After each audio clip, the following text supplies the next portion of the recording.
A quiet neighborhood turns into a crime scene.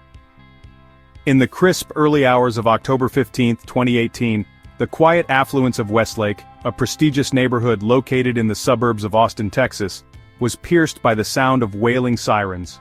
A line of police cruisers, their lights casting red and blue flashes against perfectly manicured lawns and stone facades, tore through the sleepy streets, startling the few joggers who had ventured out for their morning runs. This wasn't the kind of neighborhood accustomed to unrest or chaos. Westlake was known as a tight-knit community, home to top-tier professionals, wealthy retirees, tech entrepreneurs, and a sprinkling of celebrities. The houses were sprawling, set back from private driveways, each architecture seemingly shouting success. Streets were wide, shaded by century-old oak trees lined with picket fences and garden beds that looked straight out of a design magazine. It was a haven where neighbors waved pleasantly but mindfully kept their personal lives private. The most disruptive sounds were usually from landscaping crews trimming hedges or the occasional laughter of children playing in swimming pools. But October 15th would be a day forever stamped as a nightmare in Westlake's history. By 6:45 a.m., the twang of a local news helicopter could be heard overhead, circling the scene as it broadcasted live shots of breaking news across Texas. A column of flashing police lights marked the driveway of the Millers' home, one of the most lavish properties in the neighborhood, sprawling across 2 acres and tucked behind wrought iron gates. Jonathan Miller, the city's revered mayor, was a household name in Austin, a man famed for his charismatic leadership and philanthropic efforts. Inside their grand colonial-style house, his wife, Laura Miller, was found dead in what would soon become one of the city's most shocking criminal investigations. The first responders faced an eerie silence when they pushed through the home's heavy oak front door, its brass handle still cold from the early Texas morning. The lavish interior, with its high cathedral ceilings, marble floors, and sparkling crystal chandeliers, gave no hint of the tragic event that had unfolded within. Cops exchanged uneasy glances as they moved through the mansion's meticulously decorated hallways, past oil paintings and antique heirlooms.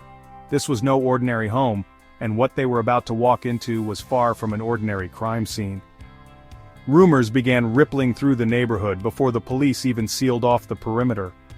Morning commuters, pausing in shock at the cluster of media vans appearing out of nowhere, murmured in hushed whispers. Had someone been robbed? A break-in? A dispute turned violent?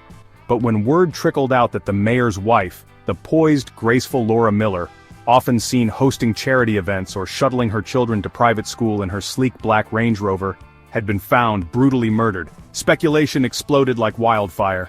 She was the last person one could imagine falling victim to such a gruesome fate. "This is Westlake," whispered one neighbor, peering through her blinds at the commotion. "Things like this just don't happen here." The neighborhood had long been considered one of the safest corners of Austin, a pocket of prosperity far removed from the city's seedier areas. The Miller estate was nestled in the heart of the neighborhood, guarded by elaborate night lighting and outfitted with top-of-the-line security cameras. But none of that had been enough to stop the horror that took place inside those walls. By 7:15 a.m., word had reached the circles of Austin's elite. Phone lines buzzed endlessly as neighbors called one another, trying to piece together any scraps of information. Coffee shops in the nearby shopping plaza were abuzz with nervous chatter. "Did you hear about the Millers? The police are surrounding their house," one woman whispered to her friend, her perfectly manicured hands trembling as she clutched a latte. Some residents felt reassured, albeit momentarily, that this must have been an outsider, perhaps a hired intruder who somehow bypassed the community's impenetrable security. Others weren't so sure. "It's always someone you know," another murmured darkly. As the morning wore on, the gravity of the situation deepened. Laura Miller's murder wasn't just a tragedy for her family, it marked a seismic shift for a neighborhood that had prided itself on its safety and reputation. Neighbors who'd once casually left their doors unlocked now double-checked their locks and set alarms, once unimaginable behavior in this serene piece of suburban paradise. Panic was setting in, subtly, pervasively. The Westlake community, built on luxury and exclusivity, had been cracked open in the ugliest way. For the first time, its residents were reminded that danger was not reserved for neglected corners of the city. Even the tallest gates and most sophisticated alarm systems could not shield them from the fragility of life's unexpected horrors. And so, as forensic teams taped off the Miller home, Carrying out camera equipment and evidence bags, Westlake held its breath. The question lingered in the air as neighbors fretted behind shuttered windows. Was this an isolated act of violence? Or was their affluent, immaculate neighborhood harboring an unimaginable secret? The husband reports the crime in utter despair. It was a little past 8:15 a.m. when Jonathan Miller, mayor of Austin and one of the city's most lauded figures, made the frantic 911 call that would forever stain his remarkable political career. His voice, usually deep and commanding during public speeches, was fractured and trembling as he spoke to the dispatcher. "This is Jonathan Miller," he began, choking on his words. I think my wife is dead. She's not breathing. Oh my God, please, you have to send someone. Hurry!" His voice cracked in desperation as he gave the address to the dispatcher. In the background, sharp gasps and muffled sobs could be heard, painting the picture of a man devastated and utterly broken. There's so much blood," he stammered, before the dispatcher calmed him enough to keep him on the line, urging him to wait for the arriving officers. The Austin Police Department responded in full force. 15 minutes later, uniformed officers and detectives were standing face-to-face with the high-profile mayor on the grand porch of his colonial-style home. Jonathan was disheveled, bare-faced without his usual polished look. Dressed in an unbuttoned shirt and khakis, his appearance was radically different from the sharp suits and confident demeanor the public was accustomed to seeing on their television screens. His grief-stricken expression and trembling hands betrayed the extent of his turmoil.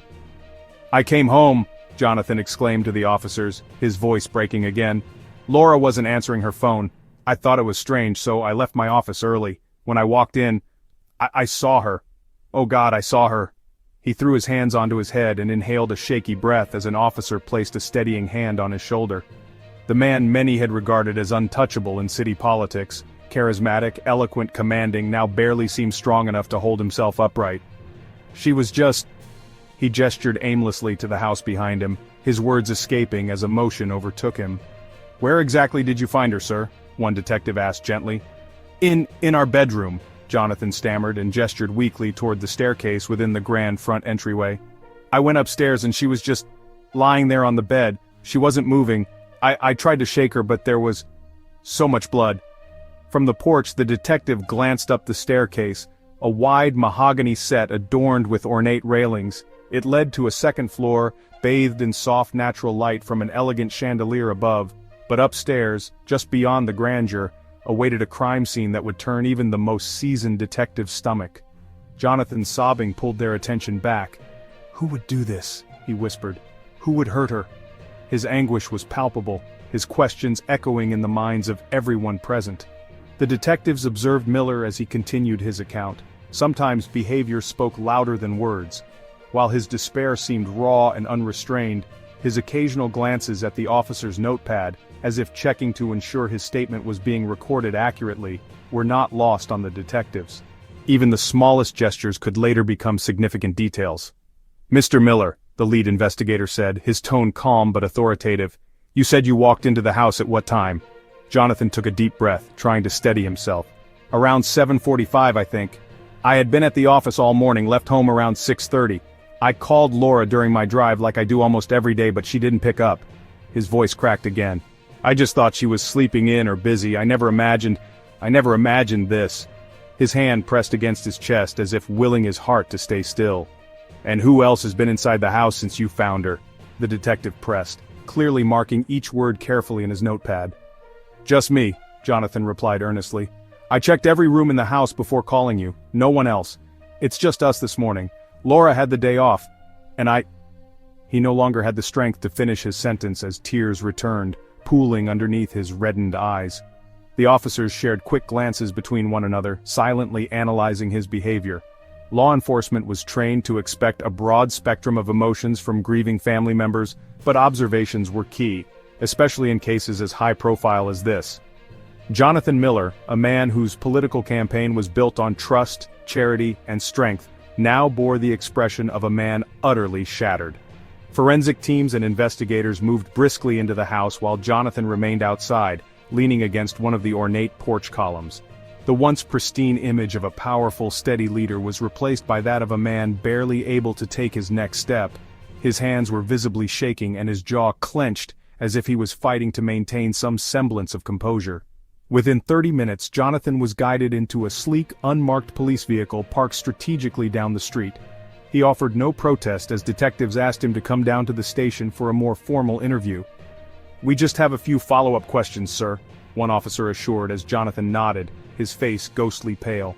Neighbors who had peeked out cautiously from behind drawn blinds couldn't believe their eyes as they watched the beloved mayor collapse into the back seat of the car, his head dropped low. It was a shocking image in sharp contrast to the measured, assured presence they had once seen on the covers of local magazines and in political campaign ads. Jonathan Miller, the golden boy of Austin politics, was now cast in a far different light. Was this a man reeling from unspeakable grief over the horrific loss of his wife? Or was this the beginning of an unraveling story that would expose the shadowed, darker side of the mayor's perfect life? The clues awaiting just beyond the foyer would soon pit his polished public image against the harsh demands of the truth. An elaborately staged crime scene. When the first responders entered the Miller residence, nothing could have prepared them for the grotesque sight awaiting upstairs.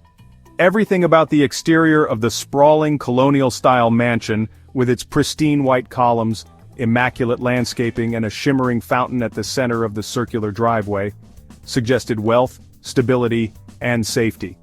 But once they crossed the threshold, those illusions gave way to unsettling chaos. Moving methodically through the marble-tiled foyer, the officers noticed that the house had an almost unnatural stillness to it. The air smelled faintly of lavender from the high-dollar diffusers strategically placed in each room, but beneath the soothing scent lingered the metallic tang of blood, an odor recognizable to anyone in law enforcement with more than a week's experience. The living room was untouched. A spotless white sofa faced a gas fireplace, its mantel adorned with family portraits. Voices of children laughing softly emanated from a still-paused home video left running on a large widescreen TV. Everything seemed almost too perfect. But as the team moved further into the residence, up the stately mahogany staircase with its gleaming railings, faintly smeared droplets of blood began to appear on the polished wood floor, a morbid breadcrumb trail leading them straight to the master bedroom. Inside the bedroom, the carefully curated aesthetic of a successful power couple had been transformed into a nightmarish display of violence. Laura Miller lay motionless on the king-sized bed, her gaze frozen in terror. Her arms were tied tightly behind her back with restraint marks visible on her pale skin. Her silk pajama shirt, once perfectly pressed and neat, was crumpled and stained with blood, which had pooled on the bed's white linens. Her bottom half was deliberately unclothed, her vulnerable state an attempt to paint the picture of a sexual assault gone horrifically wrong. The detectives noted the chaos in the room, but it was the kind of chaos that seemed calculated rather than organic. The dresser had its drawers haphazardly pulled out, and expensive jewelry, diamond rings, and high-end watches had been deliberately tossed onto the floor. Cash bills from Laura's designer purse had been scattered across the bedside table as if the perpetrator was hurriedly searching for treasure. To the untrained eye, all of this resembled a robbery gone sideways. But to sharp-eyed detectives, something about it lacked authenticity, as though the scene was trying too hard to tell a specific story. "This looks staged," one officer muttered to his partner as they scanned the room. Most perplexing of all was Laura herself. Her body bore 18 stab wounds, savage, repetitive injuries that spoke of anger and deep intent. Forensic investigators could immediately theorize that most of the strikes happened post-mortem, done less with murderous purpose and more with a need to exaggerate the brutality of the scene. The perpetrator hadn't just wanted her dead, they wanted this crime to scar and horrify anyone who found her. However, an experienced crime scene technician noticed what the untrained eye might have missed. Faint ligature marks on Laura's upper arms and legs suggested her body hadn't been sprawled across the mattress the entire time. She had almost certainly been moved, carefully repositioned like a macabre chess piece. Odd inconsistencies quickly began to surface.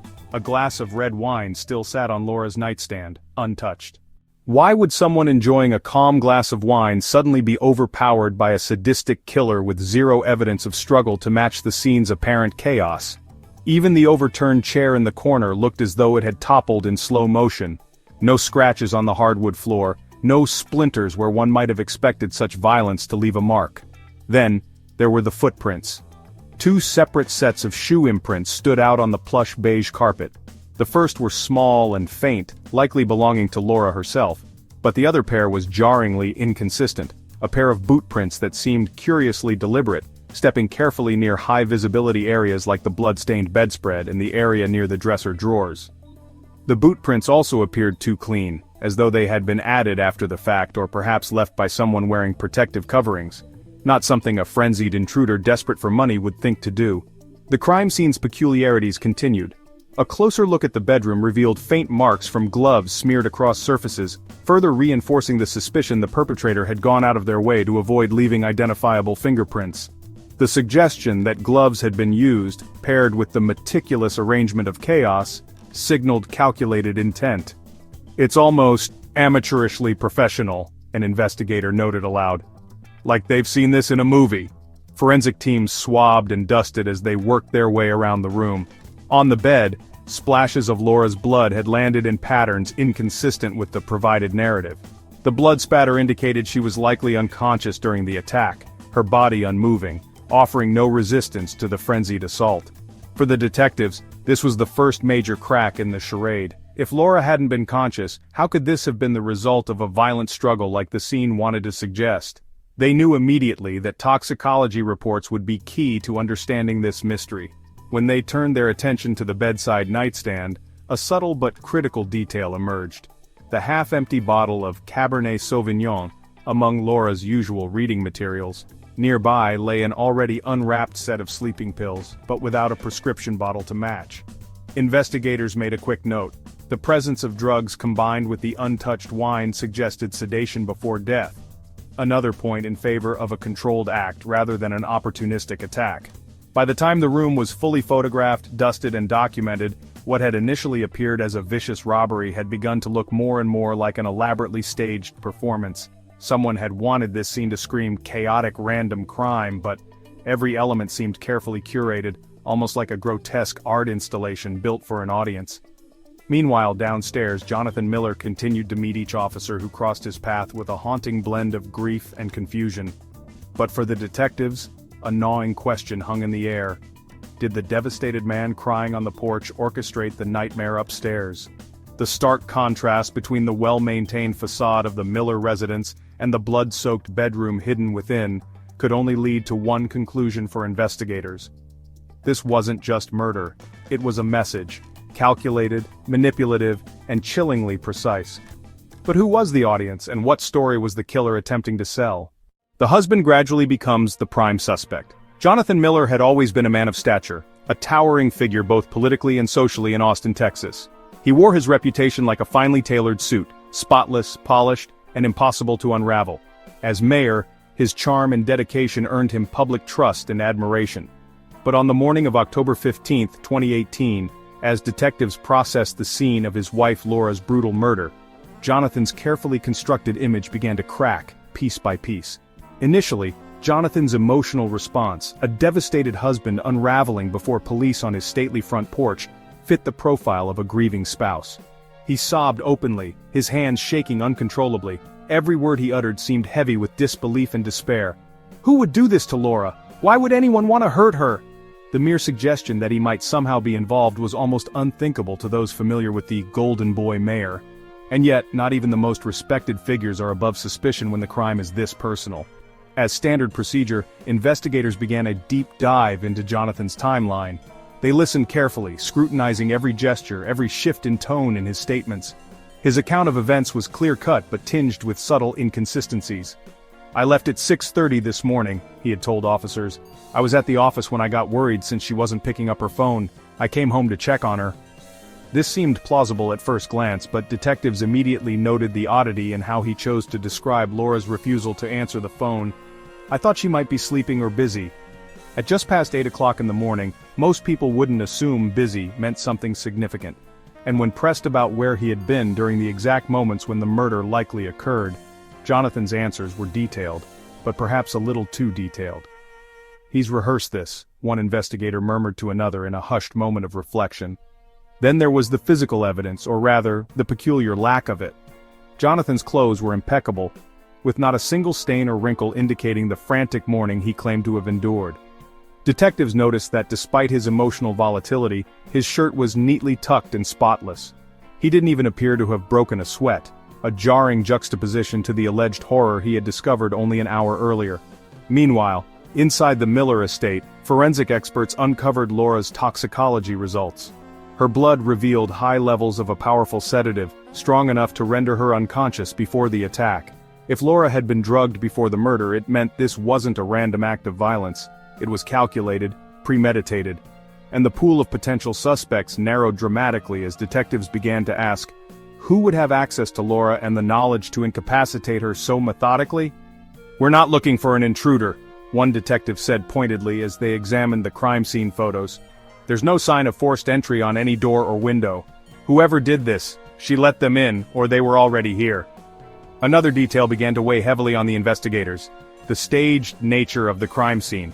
The apparent robbery with expensive jewelry and cash carelessly left behind immediately raised suspicions. A true burglar, even a panicked one, wouldn't have ignored the easy-to-grab valuables in plain sight. And then there were the footprints near the bed, clean, deliberate, and the lack of legitimate struggle suggested Laura had been attacked while deeply sedated. The clincher was the obscure yet crucial discovery found back in Jonathan's office. Detectives retrieved a search warrant and combed through his belongings. In the secured drawer of his desk was evidence that pointed directly back to Laura's poisoning: a prescription bottle for lorazepam, the same sedative found in Laura's blood.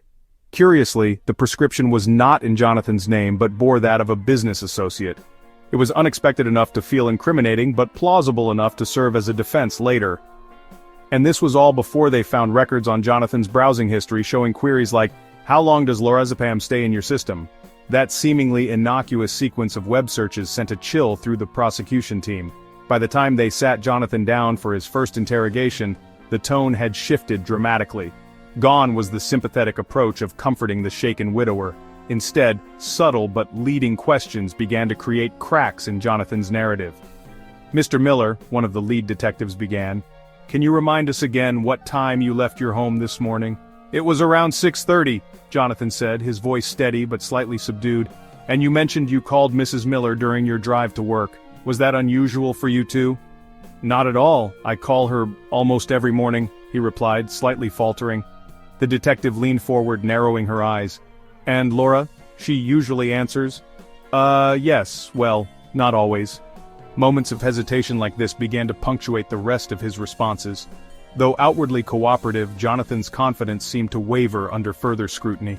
He often diverted his gaze or shifted in his chair as they asked about mundane details like what Laura had planned for the day, or why he chose to return home so early, based solely on her unanswered calls. His body language wasn't lost on detectives. "He's holding back," another officer muttered quietly as they observed him through the one-way mirror during a break in questioning. In an effort to further untangle his story, investigators questioned Jonathan about his marriage, a topic that made even the polished mayor pause. Though outwardly presenting as Austin's model power couple, recent interviews with friends and neighbors painted a more turbulent picture. Witnesses recalled loud arguments, periods of visible tension, and rumors that Laura had discovered unsettling details about Jonathan's business dealings, including allegations of corruption and extramarital affairs. Attempts to piece together Laura's last weeks painted an ominous picture of a woman deeply dissatisfied, and possibly preparing to take action against her husband. The deeper detectives dug into his personal life, the greater the cracks began to show. Financial records revealed Jonathan had recently liquidated assets worth hundreds of thousands of dollars, the timing curiously aligning with Laura's private inquiries into his wealth. There were even rumors, whispered cautiously among Austin's elite, that Jonathan had kept mistresses, one of whom had been spotted entering his campaign office late into the night on more than one occasion. Outside the marble halls of the Miller mansion, the public narrative was split. Some residents rallied around Jonathan, arguing he was a victim of circumstance further victimized by aggressive law enforcement. Others, however, began to see through the cracks in his grief-stricken facade, recalling his sharp temper and an ego that made Jonathan Miller feel just untouchable enough to gamble everything. By the end of the week, one thing had become clear to detectives: Jonathan Miller's polished exterior was hiding fractures. While they couldn't yet prove he was behind Laura's death, they knew where their investigation needed to be focused, squarely on the grieving, trembling man who had once been Austin's golden boy. Dark secrets begin to surface. As the detectives dug deeper into the seemingly perfect life of Jonathan and Laura Miller, The cracks in their gilded facade grew impossible to ignore. At first glance, they were Austin's golden couple, a respected mayor with an unwavering public image and his elegant charitable wife who radiated poise at fundraisers and local events. But beneath that veneer of affluence and sophistication lay a web of secrets so dark and tangled that it began to warp every aspect of the investigation. It started with whispers. A neighbor, hesitant but unable to hold back curiosity, pulled a detective aside during a walkthrough of the neighborhood.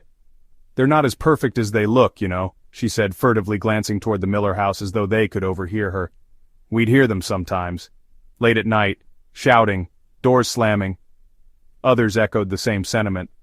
While many were reluctant to speak ill of the mayor while his grief dominated headlines, hints of a fractured marriage began to emerge. Friends of Laura speaking under anonymity described a woman whose confidence, once so unshakable, had started to erode in recent months. She had confided that her husband had become distant and controlling, traits that mirrored the whispers surrounding his professional career. And then, there was the biggest revelation of all. Laura had been preparing to leave Jonathan. She was scared though, admitted one of Laura's closest confidants after hours of hesitation, finally relaying the story during a private interview. She said Jonathan wouldn't let her walk away, that he cared too much about appearances. The friend paused, then added in a hushed voice, "She even joked once that she might not survive it." Detectives' interest peaked further when they uncovered Laura's recent activities, which spoke of someone quietly yet determinedly planning for a life without her husband. Over the past month she'd consulted divorce attorneys, transferred small amounts of money into a personal bank account, and even reached out to private investigators. But it wasn't just her marriage she was investigating, it was Jonathan himself. Makings of a larger story began to come together. Laura wasn't just preparing to escape a broken marriage, she was uncovering secrets that the mayor had fought to keep buried. The more she dug into his affairs, the more she seemed to find. Evidence pointed to financial improprieties hidden behind his picture-perfect facade of philanthropy. Charitable donations weren't always reaching their recipients. Public works projects featured suspiciously inflated costs, lining the pockets of shell companies most likely created to funnel money, companies tied back to Jonathan. "She uncovered something big," one investigator said, glancing over the growing case files spread across the conference table. "And she wasn't just going to sit on it." Behind the scenes, Laura had been compiling a paper trail. Gone were the days when she smiled in his campaign ads or sat quietly at his side during press conferences. She'd begun to distance herself subtly, preparing for the day when she could expose her husband without fear of retribution. Those who knew her now admitted that her actions weren't driven just by anger or betrayal, they stemmed from a sense of responsibility. She couldn't watch Jonathan manipulate the people of Austin anymore. A paper trail was one thing, but Laura herself became increasingly jittery in the weeks leading up to her murder. In the days before, a close friend testified to Laura's growing fear. Jonathan wasn't dumb, they recounted, and he had a way of knowing when people were plotting against him. Laura told me she thought he'd picked up on something, a fight they had a few nights before. The friend shook their head. She said it felt final, like he knew. But the story didn't stop there. Rumors of infidelity began to follow Jonathan like a dark shadow. While Laura had been researching the finances, her attorney speculated she had also been looking into his relationships with staffers and interns. One name in particular surfaced repeatedly, a young campaign aide who had been seen entering Jonathan's office late into the evenings. Detailing these encounters didn't lead to direct evidence of an affair, but it painted the picture of a man increasingly reckless in maintaining his double life. The detectives also unearthed cryptic communications between Jonathan and a business associate tied to the shady shell companies. In one email flagged by investigators, Jonathan wrote, "We need to make sure everything stays quiet. One loose thread, and this whole thing unravels." What, detectives wondered, had Jonathan feared would unravel? His career, his empire, or his marriage? The connections became increasingly clear. The man sobbing on his porch had not only been hiding personal imperfections but a web of corruption, greed, and lies that stretched far beyond his family. The more secrets they uncovered, the more the pendulum swung toward motive. Laura Miller had become more than a wife fed up with her husband's ego and deceit. She was now someone with the power to shatter both his career and his freedom. She had him in a corner, a senior detective theorized while reviewing the findings one night. The divorce, the paper trail, the private investigation. She knew everything. And if she went public, this guy wasn't just losing re-election, he was going to prison. Detectives began to piece together a chilling possibility. Jonathan wouldn't just lose everything, his money, his respect, his political career. He would lose the very image of perfection that he had spent decades cultivating. And if there was one thing Jonathan Miller couldn't bear, it was losing control of his image. The secrets that Laura had uncovered turned what initially seemed like a random act of violence into a meticulously planned cover-up. The staged crime scene that had screamed break-in gone wrong now spoke of desperation. Jonathan didn't just want Laura dead. He wanted the story surrounding her murder to shield his own involvement and protect the life he so desperately clung to. As the investigation widened, one thing became clear. Laura's murder was not a crime of passion, but a calculated act of survival. The secrets she had unearthed were weapons, and her husband was a man who had everything to lose if those weapons fell into the wrong hands. The cracks in Jonathan Miller's perfect image had become canyons, and as detectives examined them, they knew they were standing on the precipice of exposing something much bigger than a troubled marriage. The question now wasn't just how far Jonathan had gone to silence his wife, but whether there was anything left of the man Austin had once proudly called their mayor. The double life of Jonathan Miller. For years, Jonathan Miller had been the golden boy of Austin. Handsome, eloquent, and bursting with charisma, he'd been the city's answer to the quintessential American dream. Rising from modest beginnings, he crossed all the hurdles of modern politics, shaking hands with the working class while earning the trust of Austin's elite. His promise of a brighter future for all had been punctuated by dazzling campaign ads featuring his picturesque family. His elegant wife Laura and two adorable young children posed in front of their stately colonial mansion. On the surface, everything about him radiated perfection. But as the investigation into Laura Miller's murder deepened, a far darker portrait of Jonathan began to emerge, a man leading a double life so carefully constructed that it felt more like a role than reality. Jonathan's life had always been carefully compartmentalized. By day he dazzled constituents with promises of infrastructure reform and social justice, making impassioned speeches that had Austin cheering for their forward-thinking mayor. By night, behind the scenes of their family's glossy public image, Jonathan was a man consumed by vanity, greed, and impulses that contradicted his every public stance. The obsession with power. Jonathan's rise to power hadn't been entirely smooth, but it was meticulously planned. Former campaign staffers, when privately interviewed, described a man who lived and breathed control in all aspects of his political career. Jonathan wasn't just determined to win, one staffer disclosed. He had to win. He didn't handle failure well. If you brought him bad news, you could see his temper flare, though he'd mask it in public. Once elected, Jonathan worked hard to foster an image of a selfless servant of the people. But Michael Carver, a former financial consultant for one of his projects, painted a different picture after agreeing to testify in the investigation. Jonathan wasn't driven by a desire to help others, Carver revealed. He was obsessed with building his brand, the Miller legacy. That's all he cared about, leaving behind a legacy that would rival the greats, and he was ruthless about it. Detectives found that Jonathan's hunger for power wasn't confined to politics. Financial records revealed a troubling pattern of corruption. Underneath the shiny exterior of his mayoral achievements were public works projects with suspiciously inflated costs, donations that never reached their charity destinations, and shady business dealings with private contractors.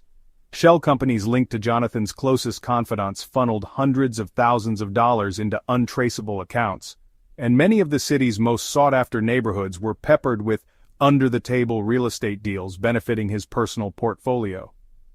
"It's like a house of cards," an investigating detective observed grimly. "Once you start pulling out the base, the money trail, everything he built comes crashing down. The charming family man, but only on paper." It wasn't only Austin's public that Jonathan was lying to. Behind the perfectly curated campaign photos of him kissing Laura's cheek or playing ball with his kids, the truth of his family life was unraveling, long before Laura dared to try and escape it. In private, Jonathan was known to be controlling, to the point where Laura's friends whispered about how guarded she had become. One close confidant told police that Laura had stopped attending casual lunches or wine nights with her usual circle, often citing, "Jonathan doesn't like me going out too much." It was as though her world had been shrinking around her, one concession to his ego at a time. He wanted her to be perfect, the friend added. Not just for him but for his career. She was supposed to be the perfect mayor's wife, kind, polished, supportive, but always in the background. But Laura was not content being merely a prop. She began subtly pushing back in small ways that, according to friends, didn't go unnoticed by Jonathan. One of their housekeepers, interviewed by detectives, described the simmering tension that had grown inside the Miller household over the last year. They used to argue, she admitted reluctantly, mostly behind closed doors but sometimes loud enough for us to hear. She hesitated, then added cautiously, "One time Mr. Miller said to her, 'You think you can leave me? Don't forget who built this life for you.' I think that scared her." The women in the shadows. As forensic accountants and private investigators continued peeling back layers of Jonathan's secret world, an entirely separate web of lies began to emerge, this time involving his personal life. While Laura was quietly building up evidence to take to her divorce lawyer, Jonathan was feeding his insatiable need for power in another way, through a series of extramarital affairs. One name stood out in particular: Emily Pearson, a young campaign aide whose rapid rise through Jonathan's political office had not gone unnoticed by his inner circle. While their relationship remained unconfirmed in the early stages of the investigation, texts between Jonathan and Emily recovered from his personal phone raised more than a few eyebrows. "Can't wait to see you tonight," one late-night message from Jonathan read. "Don't forget to come after everyone's left, no one can know," she replied. Emily wasn't the only one. Detectives uncovered evidence that Jonathan had rented apartments under dummy names for years, discreetly located throughout Austin, one of which contained receipts for luxury gifts matching jewelry worn by several women in his orbit. Detectives theorized that Jonathan's relationships weren't only personal dalliances, they were an extension of his obsessive need for validation. It wasn't about love or intimacy, one police psychologist noted. It was about control. If he could captivate people, bend women to his will, then it only fed his delusion that he was untouchable. A double life on the brink of collapse. The further the detectives delved into Jonathan's life, the more it became clear how unsustainable his carefully constructed kingdom truly was. Laura had uncovered enough evidence of financial corruption to destroy his public career. She had begun to confide in people, letting them in on what exactly her husband was hiding, and most threateningly of all, she'd taken steps to dictate her freedom, planning the divorce, lining up allies, and secretly gathering everything she needed to blow his empire wide open. Jonathan, on paper, had everything to lose. His personal greed wasn't just endangering his career, but now his freedom, reputation, and the very stability of his family. Laura was no longer just his wife, she'd become his biggest threat, and in Jonathan's mind, there was no room for threats. She knew too much, an investigator concluded as they pieced together their findings. And if there's one thing people like Jonathan can't stand, it's losing the illusion of control. What detectives were uncovering wasn't just the private failings of a powerful man. It was the twisted reality of someone who could no longer separate the role he played in public from the web of lies he was desperately spinning from the shadows. Jonathan Miller wasn't just a grieving husband, he was a man who had spent years constructing a life of deception, and whose world was finally beginning to collapse in on itself. A murder plot, meticulously planned. The realization that Laura was slipping beyond his control set something chilling in motion within Jonathan Miller. It wasn't immediate. There wasn't a single moment that marked his decision to take her life. Instead, it was a progression. A slow-burning fire of desperation and fury, fueled by the fear of losing everything he had worked so tirelessly to build. Laura was no longer just his wife. She was the threat that could topple it all. This wasn't a crime of passion. It wasn't a spontaneous act of rage. No, the murder of Laura Miller was something different. It was calculated, methodical, and disturbingly precise. Every step of what Jonathan did next pointed to a man determined to silence her while preserving the illusion that his hands were clean. Phase 1. Identifying the threat.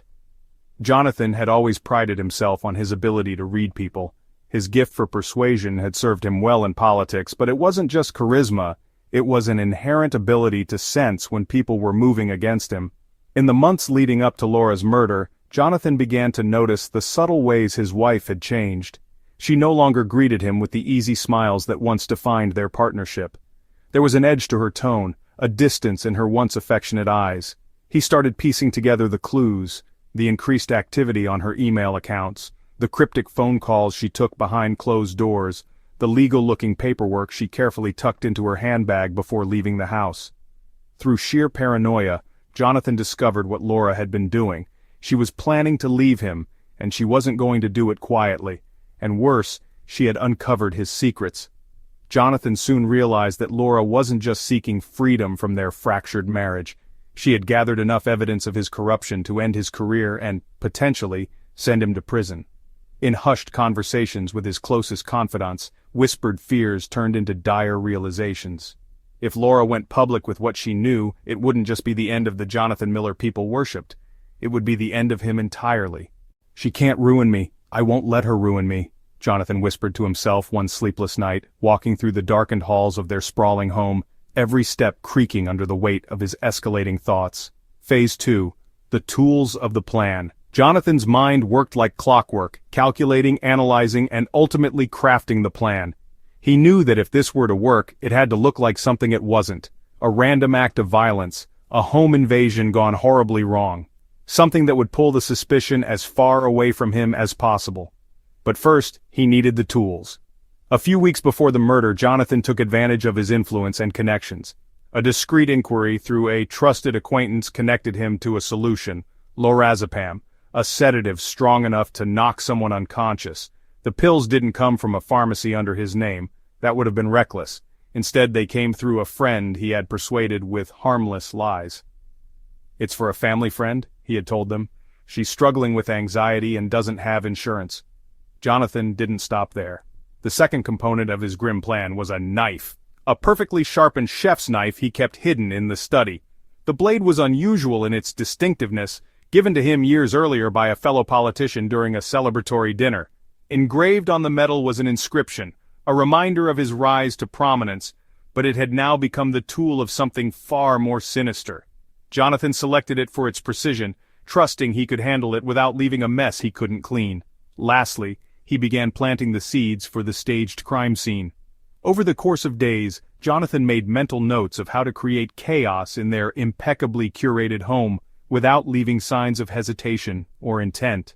He researched details late at night on his phone, typing phrases into his browser: how to conceal footprints, robbery crime scene tips, and how to clean blood evidence. He deleted every search immediately, but some of the answers stuck with him. Gloves, a controlled method, just enough disarray to confuse the narrative. Jonathan understood that the timing had to be flawless. It couldn't be too spontaneous or rushed. It had to take place when suspicion was least likely to fall on him. Phase 3. The night of the murder. The evening of the murder began as so many others did, with dinner on the patio overlooking their sprawling backyard.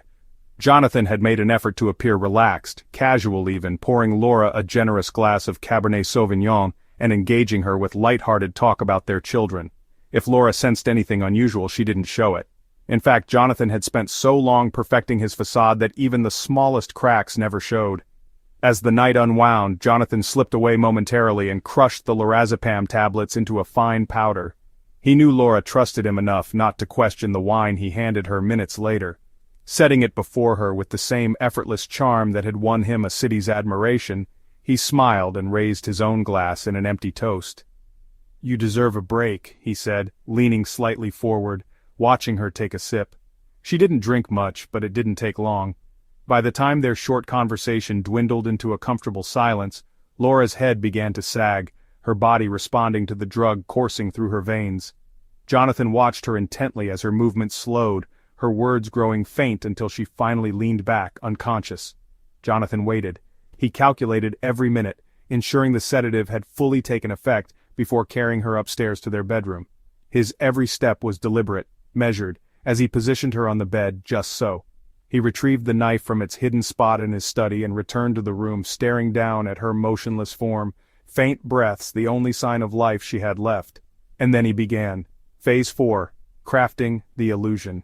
If there was anything that Jonathan prided himself on, it was control. Control over people, situations, and outcomes. Even now, standing in the middle of the act that would irrevocably change his life, he moved with chilling precision. The first stab was methodical, not rushed. He struck her as though following a script, ensuring too much blood wouldn't spill in ways he hadn't accounted for.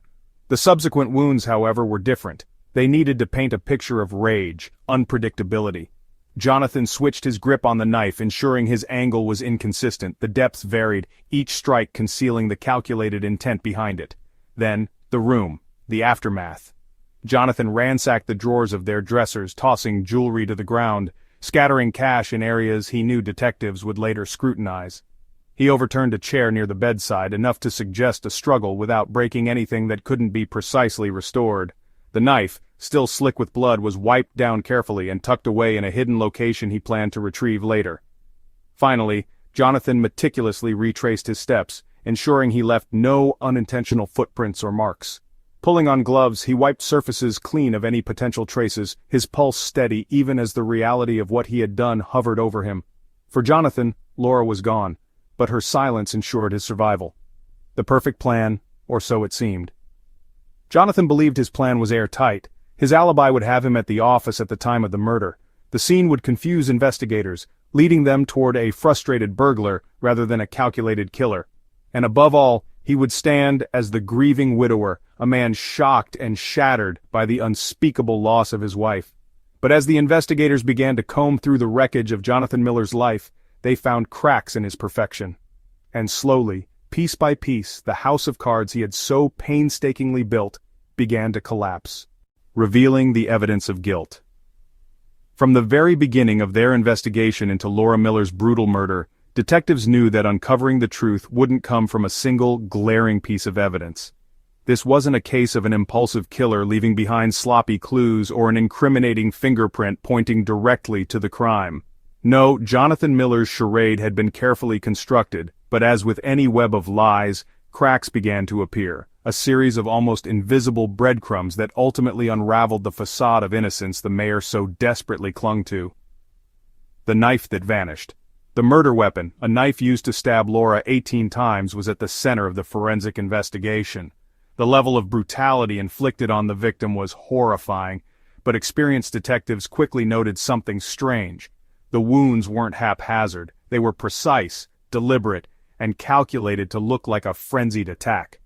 It was clear that whoever held the knife didn't lose control, they were in full control.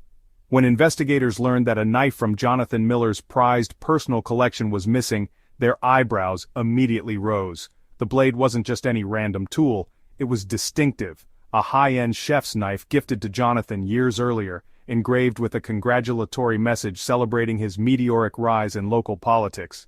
The mayor had even shown off the knife before, using it during a cooking demonstration at a charity event. People remembered it. But now, it was gone. A discreet search of the Miller estate failed to turn up the blade, and Jonathan seemed conspicuously indifferent about its absence. "What happened to that special chef's knife of yours?" a detective casually asked during one of Jonathan's interviews, gauging his reaction. Jonathan flinched slightly before brushing it off. I'm not sure. We must have misplaced it. It's just a knife. I haven't seen it recently." It wasn't just a knife, and detectives knew it. Forensics teams were certain if they found the blade, it would carry the telltale imprint of Laura's wounds and possibly DNA evidence. But its disappearance spoke volumes. Jonathan Miller, a meticulous man obsessed with control, had something to hide. The footprints that didn't belong. When forensic teams entered the Miller bedroom, they made a haunting discovery. 2 distinct sets of shoe prints. The first, faint and barefoot, were consistent with Laura's movements before the attack. The second set was peculiar. A series of deliberate, patterned impressions made by shoes that seemed too clean, considering the bloody carnage at the scene. Detectives initially theorized that an intruder in boots had committed the crime. That detail would have fit the home invasion story the murder scene tried so hard to sell. However, the shoe imprints told a different tale. Forensic analysts noted that the intruder's footprints appeared selectively placed, almost as if someone was carefully walking around the room, avoiding the bloodstains in odd, strategic ways. Even more curious, plaster molds from the prints revealed the boots had a sole pattern consistent with Jonathan's favorite pair of designer Chelsea boots. A check of his closet confirmed that the boots were missing, just like the knife. Further investigation revealed another damning piece of evidence. A faint print on the bedroom's hardwood floor, leading toward the study, bore traces of blood too diluted to be visible to the naked eye. When technicians enhanced the sample using luminescent forensics, it matched perfectly to the pattern on Jonathan's boots. The glass of wine and sleeping pills. One of the most telling details was the wine glass resting on Laura's nightstand. The scene was supposed to resemble a chaotic struggle, yet the glass sat undisturbed, half empty and pristine, its contents untouched by the violence surrounding it.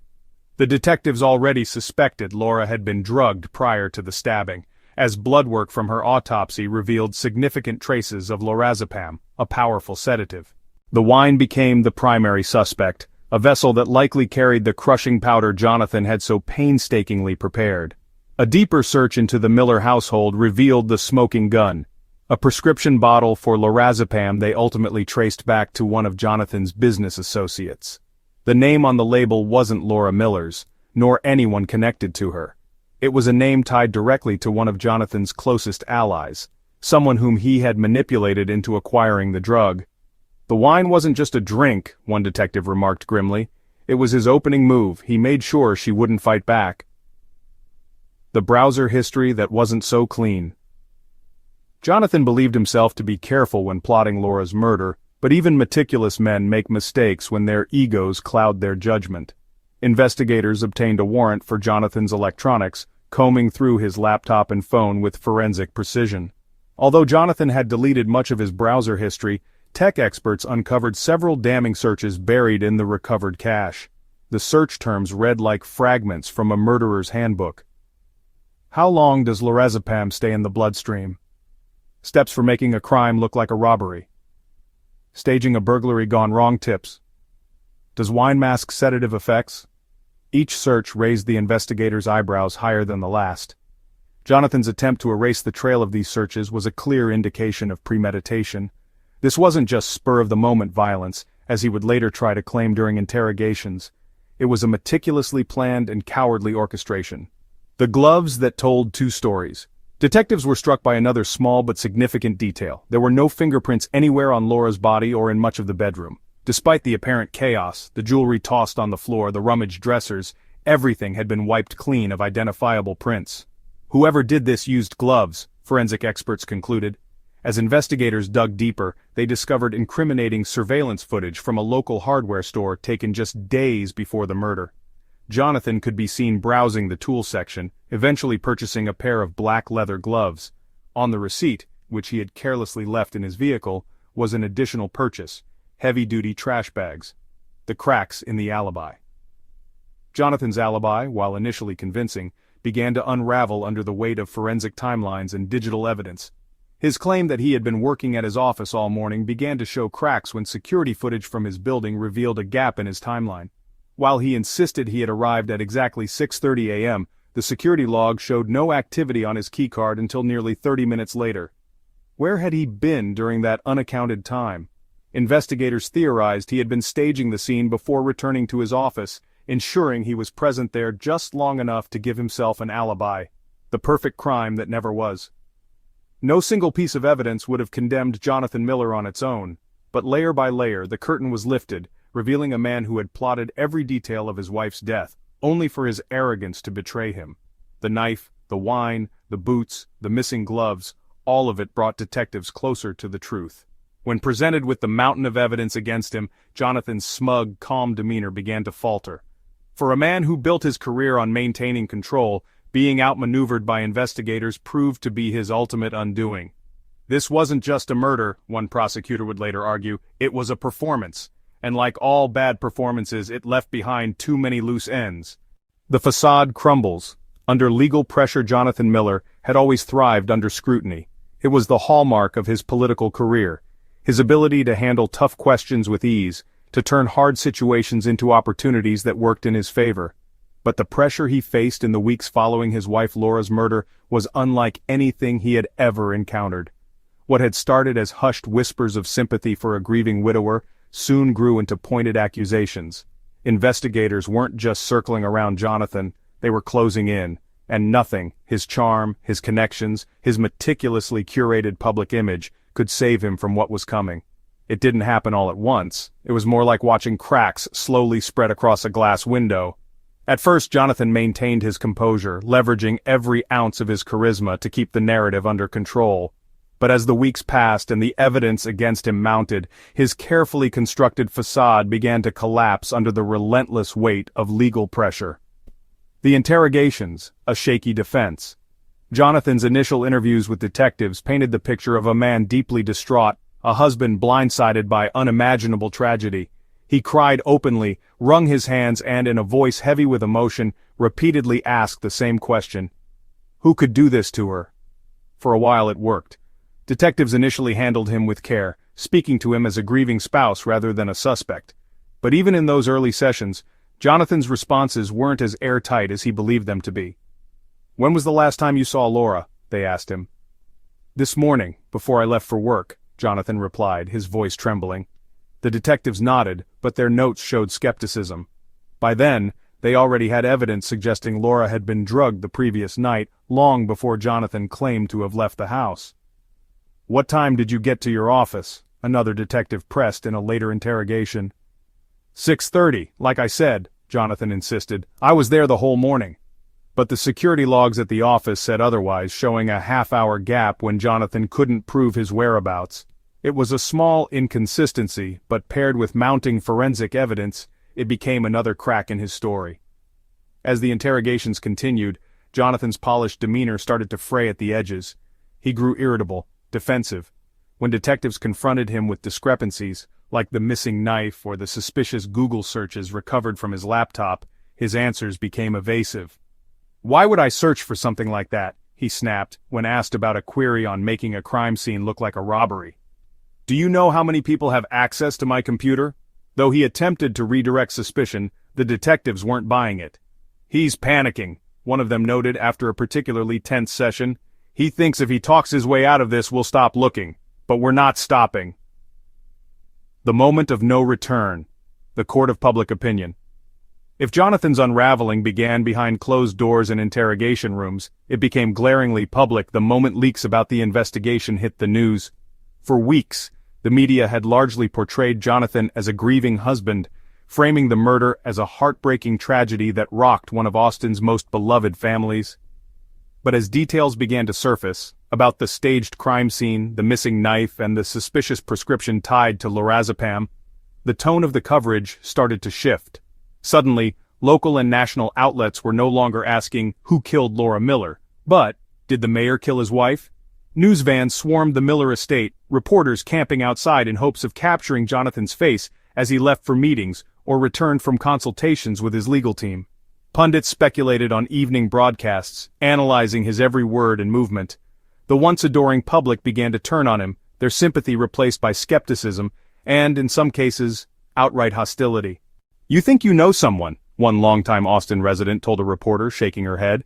"We all thought the world of Jonathan, but now, I don't know, I don't even know if I can look at his picture again." The pressure from the media and the public wasn't just external, it seeped into every aspect of Jonathan's life. Friends he had known for years suddenly stopped returning his calls. Endorsements he relied on for his re-election campaign were quietly retracted. Even his closest political allies began to distance themselves, unwilling to be associated with someone who, guilty or not, had become a lightning rod for controversy. The legal strategy unravels. Jonathan's legal team did their best to protect their client, but even they couldn't deny that the odds were stacked against him. Initially, their proposed strategy revolved around casting doubt on the evidence, suggesting, for example, that the crime scene could have been staged by an intruder, and that the drugging of Laura might have been unrelated to the murder. But the prosecution's case was airtight, built on a mountain of forensic evidence, digital records, and behavioral inconsistencies. They described in excruciating detail Jonathan's planning, the crushed lorazepam in the wine, the staged burglary, the calculated cleanup of the scene. They painted him not as a panicked husband, but as a cold, calculating man who had exterminated a threat, not out of impulse but out of desperation. The prosecutors didn't even need to take apart his alibi to damage his credibility. The traces of blood on his Chelsea boots, the deleted Google searches about staging crime scenes, and the receipts for gloves and trash bags all spoke volumes about Jonathan's meticulous preparation. Everything he did was about control, the prosecution argued in court. Jonathan Miller cared about one thing, his image. When Laura threatened to shatter that, he didn't act out of grief or anger or passion. He acted with precision. He planned her death just like he planned his career, with an iron grip on every detail. The breaking point. The confession without confessing. The most dramatic moment of the investigation came during what many called Jonathan's partial confession. It wasn't an admission of guilt in the traditional sense. Jonathan was too proud, too convinced of his own intellect to outright admit to the crime, but during a particularly brutal interrogation session, under immense pressure, his mask finally slipped. "A part of me wanted to let her go," Jonathan murmured, staring blankly at the table in front of him. "But she was going to destroy everything I built, every single thing." The detectives exchanged glances, knowing they had just heard the closest thing to a confession they were likely to get. "What are you saying, Jonathan?" one of them prodded carefully. "That she deserved to die?" Jonathan's jaw tightened, his gaze steeled. "I'm saying she left me no choice," he replied coldly. In that moment the room felt heavy with his contradiction. An unrepentant man who had revealed just enough of his inner thoughts to implicate himself, while still feigning innocence. The collapse. By the time Jonathan Miller was formally charged with first-degree murder, his life was in shambles.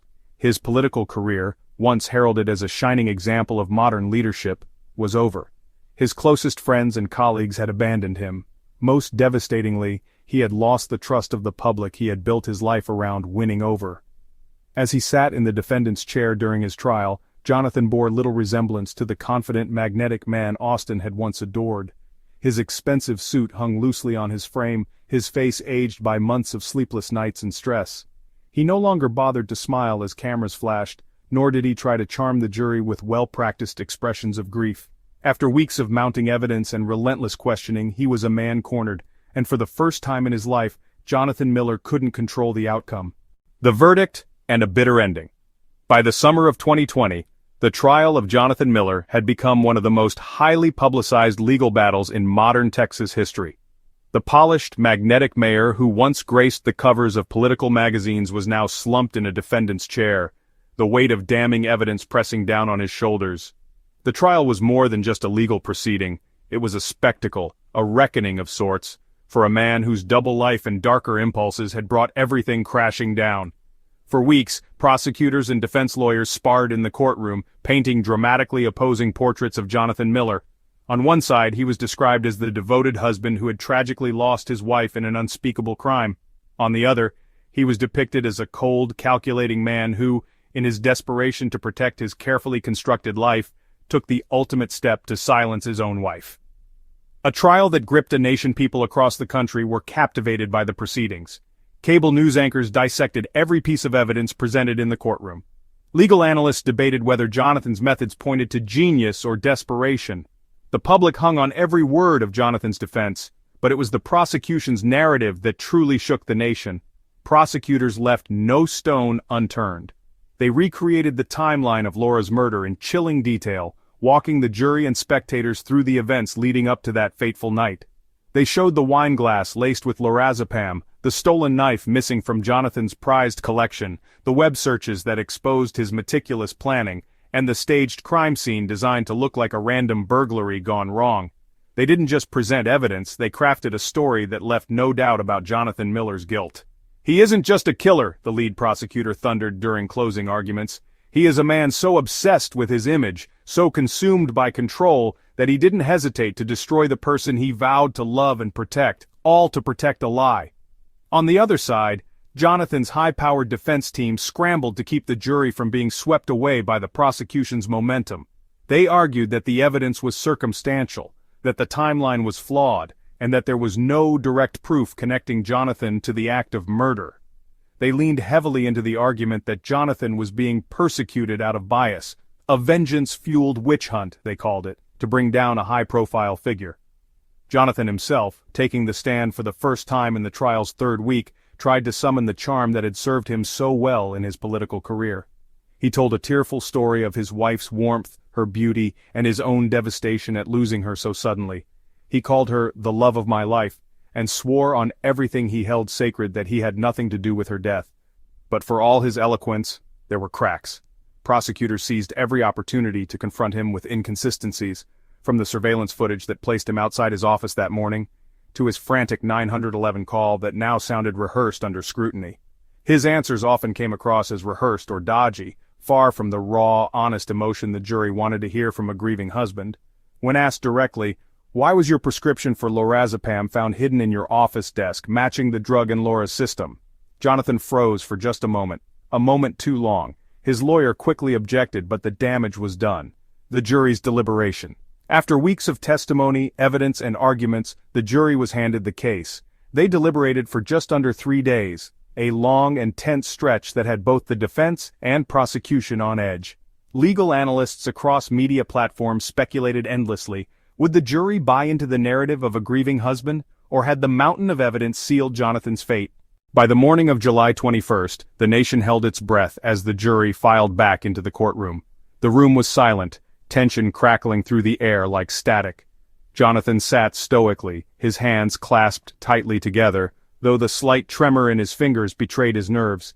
"Your Honor," the lead juror began, her voice steady but firm, "we the jury find the defendant, Jonathan Miller, guilty of first-degree murder." Gasps echoed in the courtroom. Reporters were already racing out the doors to broadcast the news, while Jonathan's head fell into his hands. The verdict wasn't unexpected in the eyes of legal commentators, but the finality of it still hit like a hammer. For Jonathan, the master of public perception, it was a defeat as monumental as it was humiliating. The sentencing. Several weeks later, Jonathan returned to court for sentencing. The prosecution, citing the premeditated nature of the crime and his deliberate attempts to manipulate the justice system, pushed for the harshest punishment Texas law could offer, the death penalty. They argued that Jonathan's actions weren't merely a lapse in judgment or a crime of passion. They were the cold, methodical calculations of a man who believed he was above consequences. The defense begged for mercy, calling for life imprisonment without parole. They argued that Jonathan, while flawed, had contributed years of service to his community and deserved the chance to live out his life in reflection. When the judge finally read the sentence, death by lethal injection, the courtroom erupted again in muted shifts of tension. Jonathan, who had remained rigid throughout the proceedings, showed little reaction.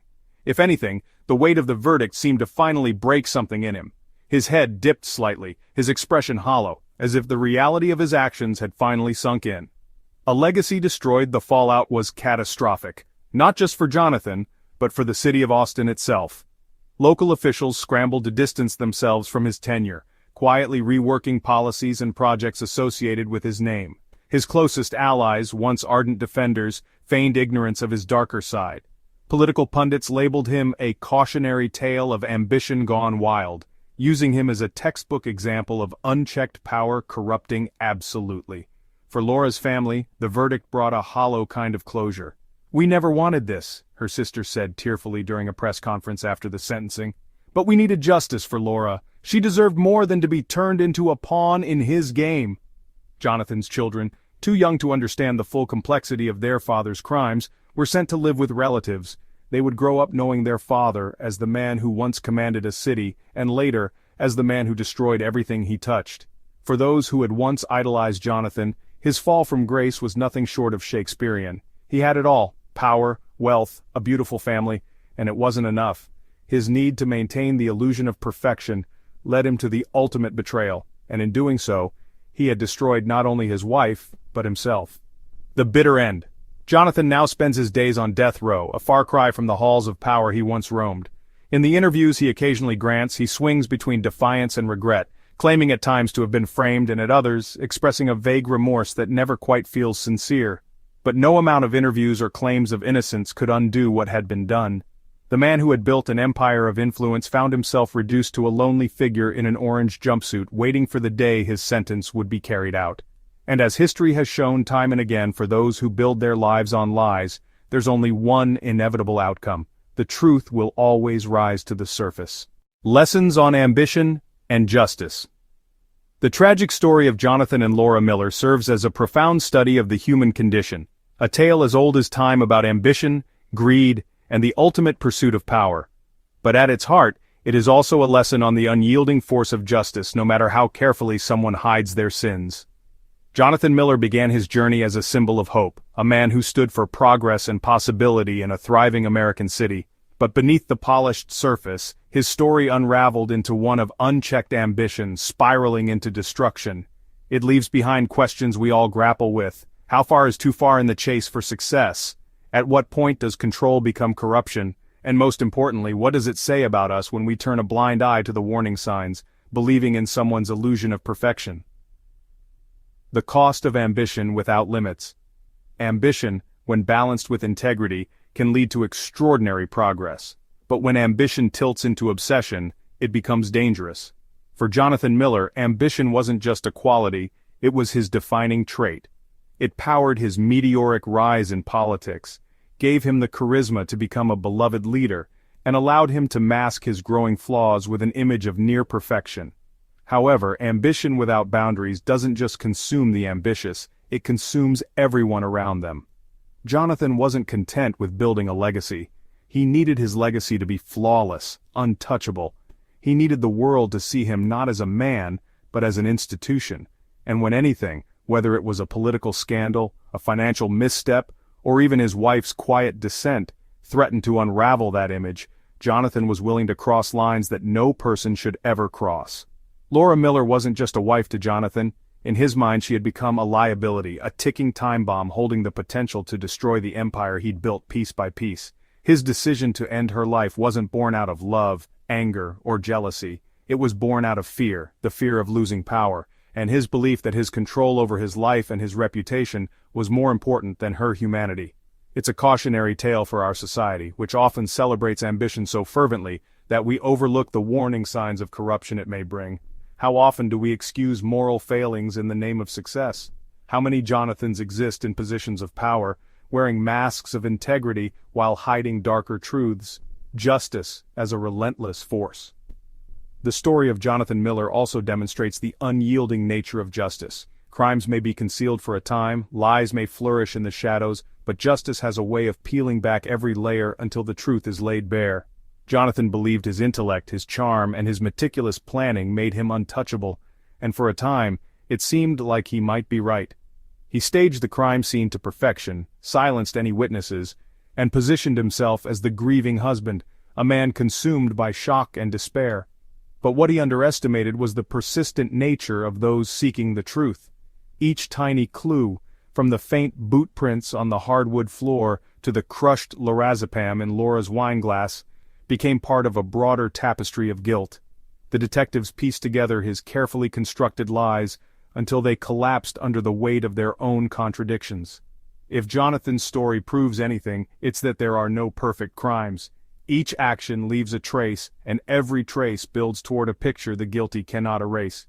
Justice, though often delayed, has a way of catching up to even the most clever of criminals. Betrayal in the name of love. Perhaps the most heartbreaking element of this story is the betrayal that lies at its core. At one time, Laura and Jonathan Miller were genuinely in love. They shared a family, dreams, and a life that seemed enviable on the outside. Laura supported Jonathan's ambitions, stood by him during grueling political campaigns, and played the role of the perfect spouse to complement his public persona. But what happens when love becomes conditional, when it hinges on control, appearances, and power? As Jonathan placed more importance on his image than his relationship, their marriage became less about partnership and more about domination. When Laura discovered the skeletons in Jonathan's closet, their bond was severed entirely. To him, she was no longer a partner, she was an obstacle. Jonathan's decision to end Laura's life wasn't just about preserving his legacy. It was also the ultimate betrayal, taking the life of the person who had once trusted him most, all to preserve his illusion of perfection. The ripple effects of greed and pride.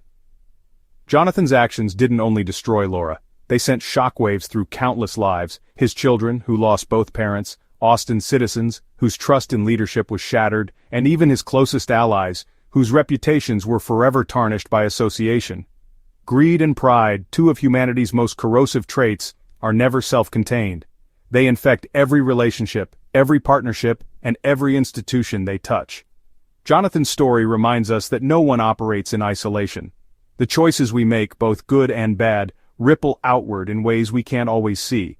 For his children, Jonathan's fall from grace leaves a lasting scar. They will grow up knowing that their father, a man they once admired, betrayed everything he claimed to stand for. For Laura's family, the pain of her loss is compounded by the knowledge that it was someone she trusted who had taken her life. And for the people of Austin, the scandal undermined faith in local government, serving as a painful reminder of how power can corrupt even the most trusted figures. The duality of power. The story of Jonathan Miller also reveals the inherent duality of power. Power is neither inherently good nor bad. It is a tool that amplifies the character of the person who holds it. In the right hands, power can create meaningful change, inspire communities, and improve lives. In the wrong hands, it becomes a weapon for control, manipulation, and destruction. Jonathan's rise to power was driven by his ability to connect with people, to inspire them with a vision of a better future. But as his power grew, so did his inability to distinguish between his public persona and his private self. He became consumed by the image of Jonathan Miller, the mayor, until even those closest to him, Laura, his friends, his confidants, were seen as props or threats, rather than people. A warning and a lesson. In the end, the story of Jonathan and Laura Miller is a warning. It's a warning to those who chase power without restraint, fueled by greed and pride. It's a warning to society which so often elevates ambitious leaders without questioning what lies beneath their shiny exteriors. But it's also a lesson. It teaches us that truth, no matter how deeply buried, has a way of surfacing. It teaches us that justice, though it may take time, cannot be silenced indefinitely. And it teaches us the importance of balance, of ambition tempered with humility, of power balanced with accountability, and of success pursued without sacrificing our core humanity. Laura Miller didn't deserve the fate she suffered. Her story is one of betrayal, loss, and unimaginable pain. But it is also one of justice, a reminder that even in the face of the darkest acts, the light of truth will ultimately prevail. Final message: no such thing as a perfect crime. The story of Jonathan Miller isn't just one of personal tragedy or betrayal. It's a stark reminder that there is no such thing as a perfect crime. It doesn't matter how meticulously someone plans, how clever they think they are, or how deeply they bury their secrets. The truth has a way of clawing its way to the surface, no matter how carefully it was hidden. Jonathan prided himself on his intellect and ability to control others. His entire life was a balancing act between power and perception, and he genuinely believed he could orchestrate anything, even the brutal murder of his own wife, and walk away without consequence. But the cracks in his plan, the faintest of mistakes, became glowing signposts for those seeking the truth. Criminals, even the most calculating ones, overlook one simple reality: humans are imperfect. And in that imperfection, in the poorly timed searches on a browser, the missing knife, the faint boot prints tracked across a floor, lies the unraveling of even the most carefully plotted schemes, the illusion of control. Jonathan Miller was nothing if not a man obsessed with control. Control over his image, over his career, over his family, and ultimately, over the narrative of what happened to Laura. That obsession became his undoing. In his mind, every move he made was flawless. He drugged Laura to render her unconscious, ensuring there would be no struggle. He staged the room to look like a botched robbery, scattering objects strategically in a display of chaos that felt more forced than authentic. He left just enough of a story behind to shift suspicion toward a nameless, faceless intruder, and yet for all his precision, he miscalculated one critical thing: people's ability to see through the lies, a smudge of blood on the floor, a missing piece of family cutlery, and the cold logic of a staged crime scene all screamed of someone with too much to lose and too much to hide.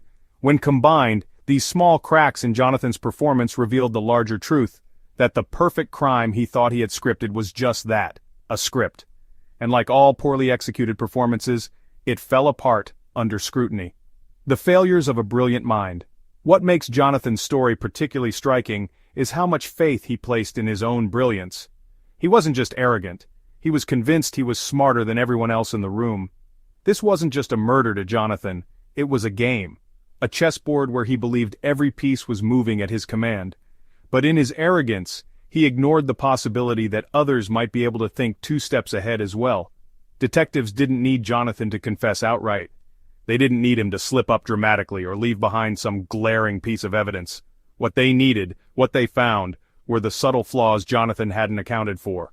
The prescription for lorazepam he thought he had tucked away out of sight, it led a trail back to him. The searches he angrily dismissed as accidents, they painted a picture of a man researching how to cover up his own sins. His alibi, the one he rehearsed so carefully, it fragmented under the weight of hard timelines and missing minutes.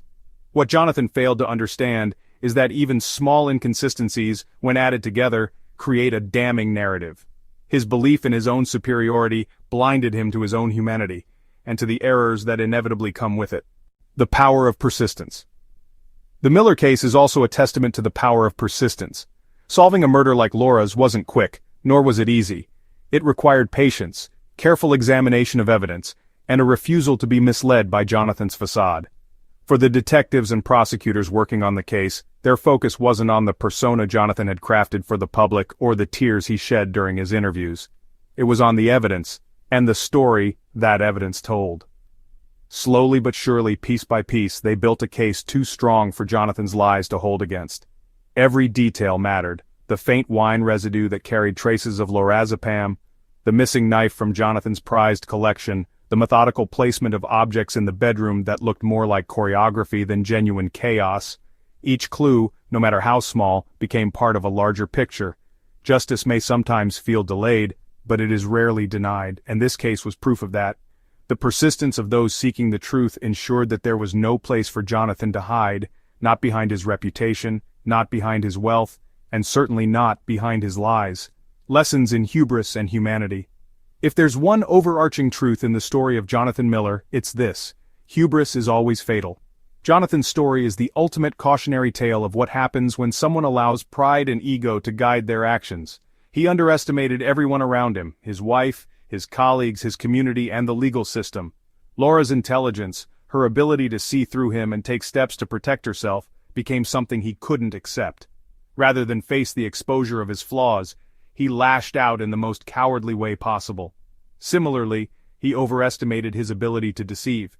He believed his reputation, his articulate nature, and his curated image would shield him from blame. He failed to recognize the very real and raw determination of those seeking justice for Laura. In his quest for perfection, for the perfect life, the perfect career, the perfect appearance, Jonathan revealed the reality of human imperfection. He wasn't perfect, and neither was his crime. Justice always finds a way. At the heart of this story is a profound lesson about justice. No matter how careful the criminal, no matter how airtight they believe their plan to be, justice has a way of finding the truth. A single missed detail can be the key to unraveling monumental lies. Jonathan's story isn't just a warning for those who think themselves untouchable, it's a tribute to the resilience of truth. Justice in Laura's case came not all at once, but through relentless effort and attention to detail. It came through the persistence of investigators, the determination of prosecutors, and the courage of those who wouldn't let Laura's voice be silenced. The human reality. Ultimately, the fall of Jonathan Miller is a reminder that no one is above consequence. His arrogance convinced him otherwise, but in the end, his misdeeds collided with the inescapable truth. There's no such thing as a perfect crime. For every action, there is a reaction. For every lie, there is a truth waiting to surface. And in the world of justice, perfection doesn't exist. But persistence does. Dedication does. And when combined, those forces ensure that even the most cunning schemes will fail, and that justice, however long it takes, will prevail.